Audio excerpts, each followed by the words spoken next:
Thank you so much for that introduction. And thank you for the invitation. It's an honor to be a part of this Fulbright 75th anniversary panel. My topic is broad: Global Fulbright Today, Challenges and Opportunities. And I have a dazzling 12 minutes to address all of that. So what I'll do is I will limit myself to 4 observations that I will make through the lens of an independent binational Fulbright Commission and offer them as conversation starters. An overarching argument that carries through my 4 points is that challenges and opportunities should not be viewed as separate. We should strive to find opportunities in the current challenges or ways to turn the challenges into opportunities. In other words, for me, challenges are opportunities. As my first observation, I want to underline the sheer complexity of the global program.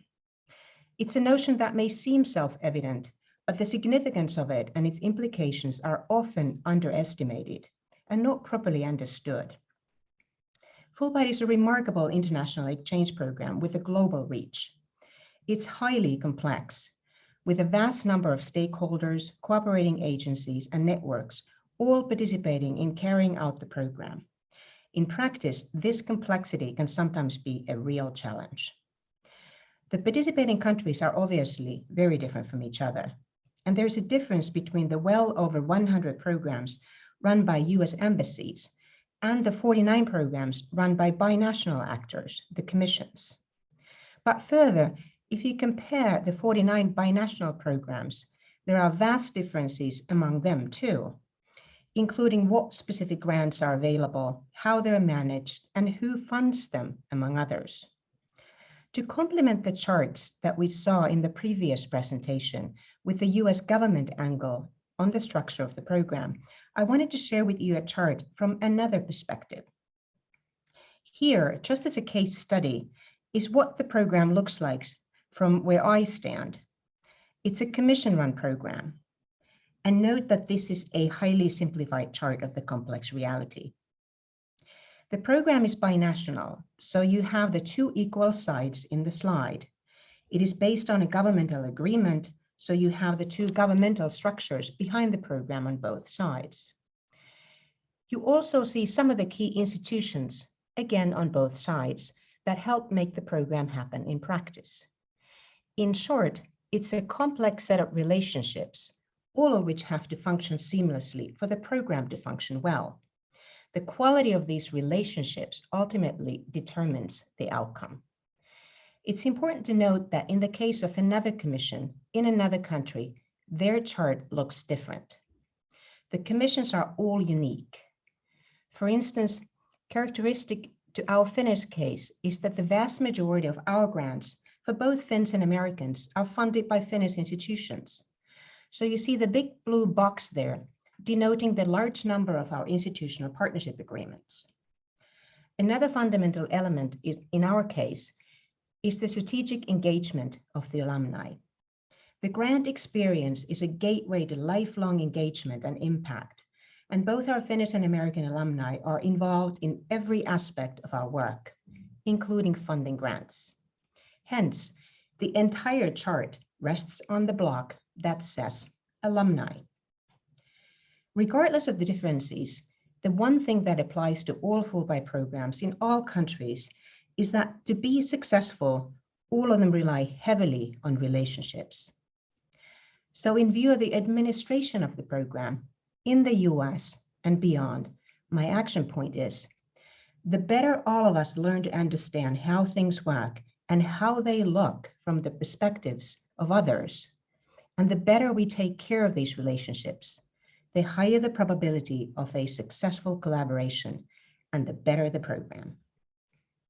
My second observation is about the changing operational environment. Fulbright is part of the global international higher education and exchanges terrain and operates within the constantly evolving environment. There are 3 major interconnected trends or areas affecting international exchanges overall. They are digitalization, globalization, and sustainability. The question is, how will Fulbright proactively ride these trends in a way that adequately manages their challenges, yet at the same time mines their opportunities. Digitalization and new technologies continue to transform our operational environment and our work. There is so much one could and should say about this, but in this brief time slot, I will limit myself to one point only. I argue that those who are going to be successful in international education and exchanges in the future are the ones who master the hybrid. Face-to-face immersive experiences continue to be at the very core of Fulbright exchanges. But the new digital and hybrid possibilities are a real opportunity to create significant additional value, to add to and to enhance the traditional programs and activities, and to help extend the experience and connections. I also think they offer significant potential to expand access and equity. While equally much could be said about globalization as well, let me here too offer one comment only. With the new and widespread video conferencing technologies, we are no longer bound to place and time zones. We easily gather our grantees together with our stakeholders and alumni for multiple decades across several continents and time zones. Our foundation's operations and alumni and stakeholder engagement have in practice in many ways already become global. For us, this borderless thinking also refers to the need for critical action on inclusivity and ensuring that the program participants really reflect the diversity of the populations of the participating countries and communities. Here too, the new technologies on their part can provide some help for us to create the change we need. Out of the three major areas, I find sustainability the most critical because it includes such fundamental concerns. The sustainability of Fulbright as a program overall, ability to adapt and renew itself in the constantly changing operational environment is going to be critical. The sustainability of long-term funding of the program and the viability of the resources is another key question and a constant topic of discussion and of concern. Going forward, what will be the developments in the country-specific allocations from the US and from the partner governments?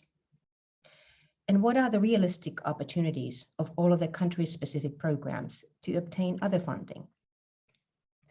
Sustainability also refers to environmental and societal sustainability and the discussion about mobility and its environmental impact. What does green Fulbright look like? Sustainability is addressed by dedicated grants. The Fulbright Finland Foundation, for instance, has a strategic grant titled Seeking Solutions for Global Challenges, broadly aligned with the UN Sustainable Development Goals, to support research and teaching specifically on topics of global importance. But the question is not only about topics of research. What are the ways in which mobility itself can be mindful about sustainability? In view of how we all arrange the administration and management of mobility programs, I think we need to walk the talk too. My third observation concerns the lessons taught by the pandemic. Despite all its serious and tragic consequences, for our field, the COVID-19 pandemic has offered one silver lining. A crisis is both a test and a learning opportunity. It challenges your organization, reveals what works and what doesn't. The pandemic crisis and its implications on Fulbright played out very differently in different countries. The learning outcomes have been very different too. But the key is to pause, to take an honest look in the mirror, to analyze, and then use that to pivot. In our own foundation's case, the whole color chart that you saw on the earlier slide was put to the test. And among the most important takeaways was the value of our partnerships. The pandemic illuminated their immense importance, the quality, functionality, mutuality, and the trust in these relationships on the ground, where what helped us respond to and navigate the crisis. Without that, the outcome would have been remarkably different.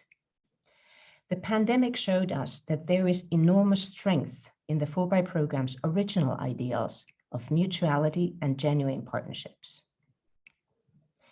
The fourth and final observation I want to make is about the program's multiple and evolving roles. An ongoing conversation about Fulbright throughout its history, as well as today, is the role of the program. And a broad range of terms and concepts are used in this discussion.